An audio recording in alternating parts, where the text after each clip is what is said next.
creatures of the night, we are back with another review. This time, not a movie, not a show, but a book. The book is The Undertaker Rise of the Deadman, and it is a story about The Undertaker and also Kane as well. However, this does go a bit into detail about his career a little bit more than it does with Kane. However, for this review, I am only talking about the origin story of Kane and The Undertaker and also the first 10 years or so of the career of The Undertaker. Now, if you do want to read this story so you can find out what else happens in this book, you can buy a copy online, or just maybe, I might come back and review the rest of the book. So without further ado, let's get into this story. As young children, Kane and Undertaker work at their family's funeral home with their father. Undertaker, being the older brother, spent a lot of time trying to influence Kane how to be someone like himself. Now, Kane was very jealous of Taker because he felt that his parents had favored Taker over himself. Now, in the story, you get a chance to see the brothers spending a lot of time with each other when they're not working with their dad. And we get a chance to see their favorite game. And their favorite game was them playing with fire. They would put their hands over a flame and see which brother can last the longest with their hands over the flame. Whoever can do so wins. Now, Kane would lose every single time.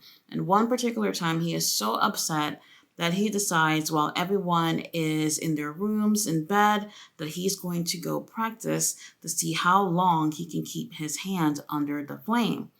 Now, Taker is suspicious, so he gets out of bed to go see what's going on, and he finds Kane in the room where you could smell the matches, and you can see matches all over the floor in the room. And he's really upset because if Kane was not careful, he can burn the house down. Now, Kane doesn't really seem to be concerned about burning the house down. He's asking his brother to play another round with him. He thinks he can beat him this time. However, Taker is not interested and thinks he should go back to bed.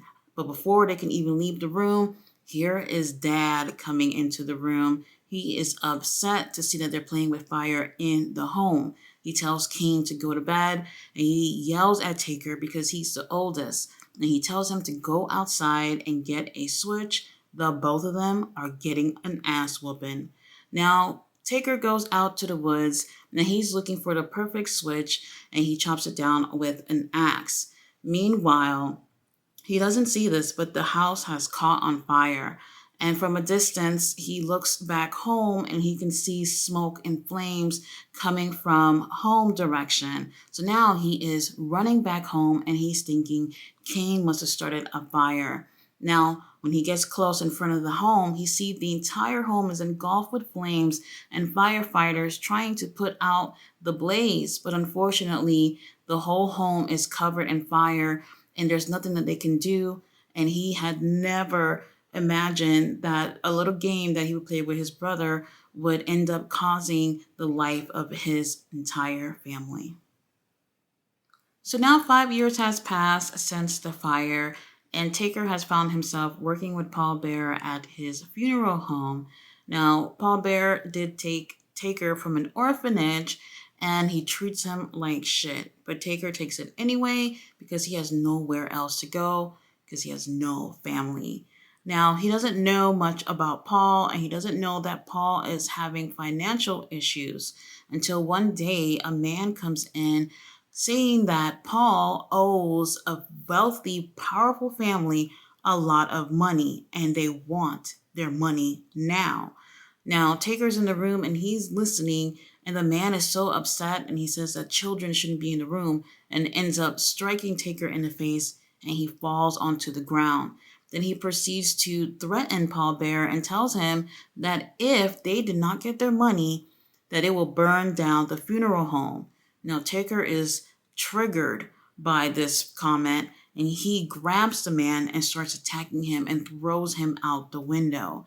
Now, he does feel a little bit bad about attacking the man, but Paul Bear reassures him that it's okay. This guy deserved it.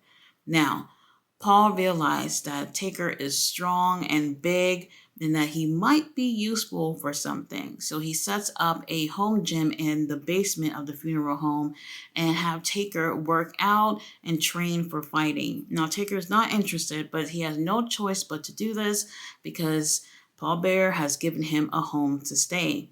Now, after a few months of practicing and training, Paul decides that he is ready to go out and fight, but not in a wrestling ring, in bars. He takes him from bar to bar so he can fight other men for money. Now, during the first fight, Taker is scared. He does not want to fight anyone. He feels that he should only get into physical altercations with people if they have done something to hurt him or Paul.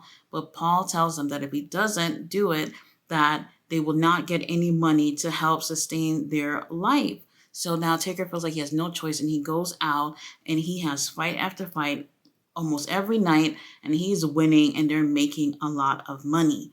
Now, time goes by and Taker realizes he's making money but not getting the money. So he talks to Paul Bear and Paul Bear decides to give him a little bit of money and it's just chump change. And Taker feels like Paul is being very dishonest with him and just using him to make money. And Paul tells him that they're barely making any money with the fights and that they're barely making any money with the funeral home. So they have to do what they have to do and use as much money from the fighting that they possibly can so that they can have a place to stay. Now, Taker decides that that's not enough for him and that he should find another job where he can make some more money. And Paul looks at him and he's like, you know what? I got the perfect thing for you to do. I'm meeting with someone really important later on, and you can come with me and we can see what type of deal we can make. Now, later on, they make it to a restaurant and they're going to meet someone. And the waiter ends up taking them to a private room where Ted DiBiase is sitting with several other people. Now, Ted takes a good look at Taker and he likes what he sees and he asks Paul, is this the person that can help my team win at Survivor Series? And Paul is like, I guarantee you he'll get your team the win. So, since everyone has a price, Ted DiBiase was able to pull out that dinero and a deal was struck and The Undertaker joined the WWF. After The Undertaker's iconic debut at Survivor Series, he has found himself lots of success in the WWF. Now, this also puts a target on his back with the WWF superstars, and they all want a piece of The Undertaker. Now, some time has passed, and he is taking a break, and while he is gone, everyone is wondering, where is The Undertaker? Now, Ted DiBiase comes out and he lets everyone know that he's the only one with the power and the money to bring The Undertaker back. Now, he comes back and he brings The Undertaker, but it ain't the real Undertaker. Now, Taker is at home and he's watching this and he decides to call up Paul. They're going to go back to the WWF and let everyone know who the real Slim Shady is. Now, he comes back and everyone is surprised to see that there are two Takers in the ring. And to fix the situation, they have a match at SummerSlam where Taker ends up taking the win, and it is known that he is the real Taker out of the two of them. After some more success, Taker has finally got some money to buy a home in the countryside and live peacefully on his own. Now, here comes Paul Bear one day, and he's telling Taker that it's time to come back to the WWF. There is some big money to be made, and if he taps in deeper into the dark side, they can make more money than they've ever made before. Taker's tired and beat up, and he just wants a break, and he's tired of Paul's shit, so he tells him to kick rocks. Paul is upset, and he resorts to manipulating Taker by pulling out the golden urn. And he tells him, you know why you're so drawn to this urn? What powers possesses you every time you see this urn? It's the remains of your parents that's in here that gives you that power. Now, Taker is feeling some type of way because, that's all he had left of his parents. And he does feel some type of gratitude towards Paul for keeping the remains of his parents. That's all he has left.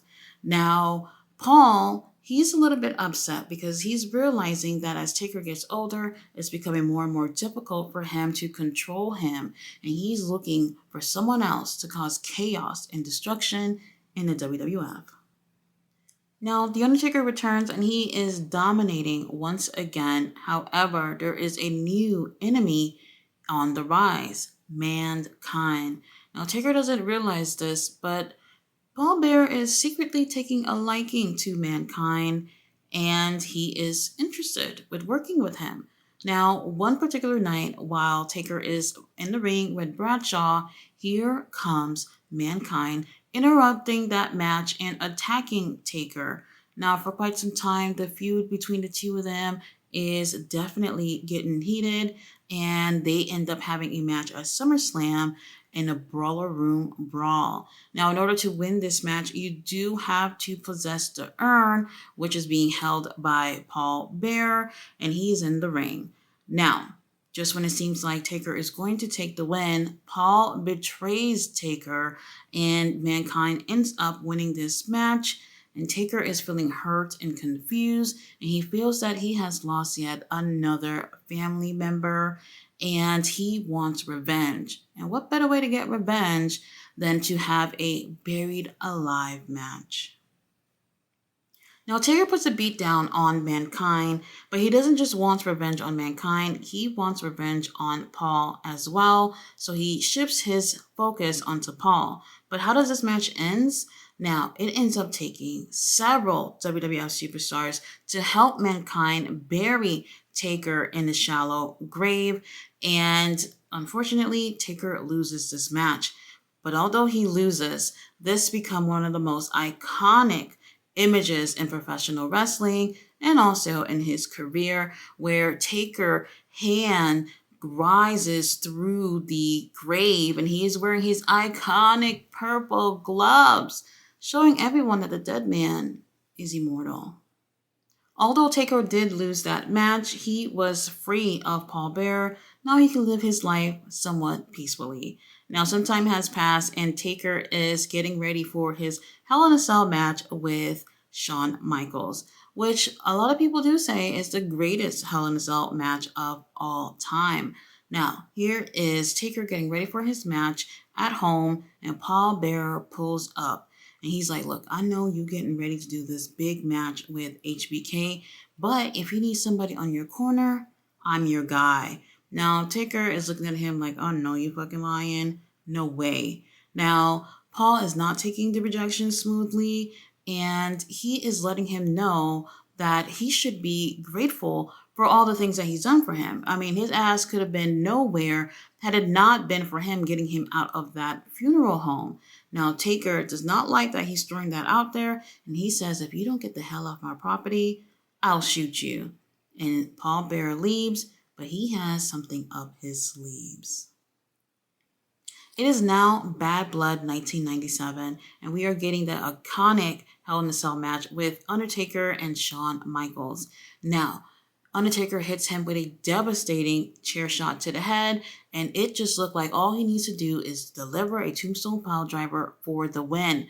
But then the lights cut off, and we hear like organ music playing, and here comes Paul Bear with Kane. Now at this point, people don't really know what's going on, and we have some of the most iconic commentary going on with Vince McMahon. It's gotta be Kane.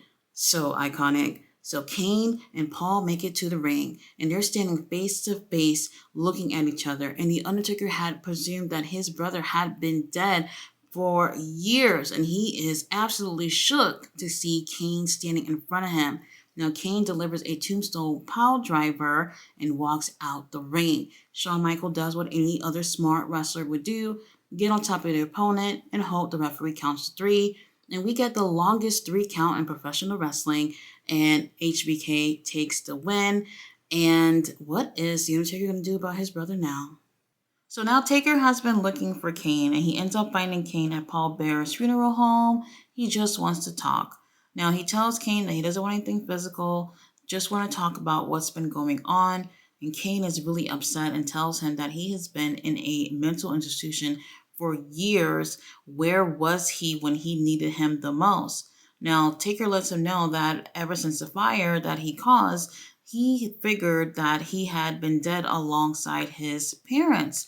Now, here comes Kane letting him know that Paul Bearer told him that he would be lying to him if he had a chance to explain things. So now Paul Bearer has already manipulated Kane into thinking that whatever Taker says is going to be a lie. Now, here comes Kane. He goes and grabs Taker and throws him into one of those caskets. He shuts it and he puts gasoline and lights it on fire. Now, fortunately, our dead man is able to escape, but that experience has taken him even deeper into the dark side, and he wants revenge. And what better way to do that than battling it out with your brother in an inferno match? Now the brothers have a inferno match. The ring is surrounded by flames, and the one to get burned first is the loser. And our Lord of Darkness takes the win in this match after Kane gets burned first. Now, after that, Taker's like, you know what? I still got a lot left in me. And then somewhere down the line, he ends up having another iconic Hell in a Cell match, but this time with Mankind. He definitely had a score to settle with him. Now, after this, he somehow gets even further into the darkness and he joins Paul Bearer in having their own ministry. And now you're thinking, all right, just when you thought this man was perfect, he makes a mistake by joining Paul Bearer again. But he lets Paul Bearer know that if you cross me one more time, that's going to be your last. The Undertaker has his own Ministry of Darkness with the members Viscera, Midian, the Acolytes, Christian, Edge, Gangrel, and they're striking fear with the fans and the WWF roster. Now, after a few short months, somehow the ministry has gone corporate after Vinnie Mac has confessed that he is the higher power and what I believe is the worst plot twist in professional wrestling. Now, after they disband, he does form an unholy alliance with the Big Show. And after having an injury, he is taking some time off, but he returns on Judgment Day 2000 as the American Badass. All right, ladies and gentlemen, that's as far as I'm going to go with this book. Now, I really did enjoy this book. I think this part of the story that I just reviewed was the most interesting for me because you get a chance to see what it is that made The Undertaker. And it's one of those stories that I've always believed that should have been like a movie or something. People would definitely be invested in that. It's one of those storylines and characters where it's like in real life, it probably should have never worked out, but the fans were always invested with how creative things were. I don't think that the story was perfect throughout, but I do believe that it was good enough for people to truly gravitate towards the character of The Undertaker and also Kane as well. For this review, I did add in a couple of things that were not in the story to kind of pretty much fill in the gaps of things that were not mentioned in the book. So I'm pretty much like, you know what? I want to just tell it like how it is because the book is not going to give you every detail. That's the only flaw with this. It's a comic book, so they're not going to try to go through the entire story of The Undertaker, but they're going to try to give you some of the bigger moments and try to make things make sense as the story goes along. So I totally get that, but I had to just add in a couple of things just to make it a little bit more interesting. But I do think it is worth the read, and I'll think about covering the rest of the book another time. But I really, really did enjoy this book. And I'm hoping that maybe they'll just turn this into something animated since, you know, obviously Kane and Taker are not of age to be playing their younger selves or whatnot. But they could definitely use their voice to voice their characters if this were to be animated. But you guys know how much I love Taker, and his character has been what's drawn me to professional wrestling to begin with. And I love this guy like way more than people could ever imagine. Guys, thanks so much for watching my review. I'll be back with my regular scheduled content. Y'all know how it is up in here. Bye.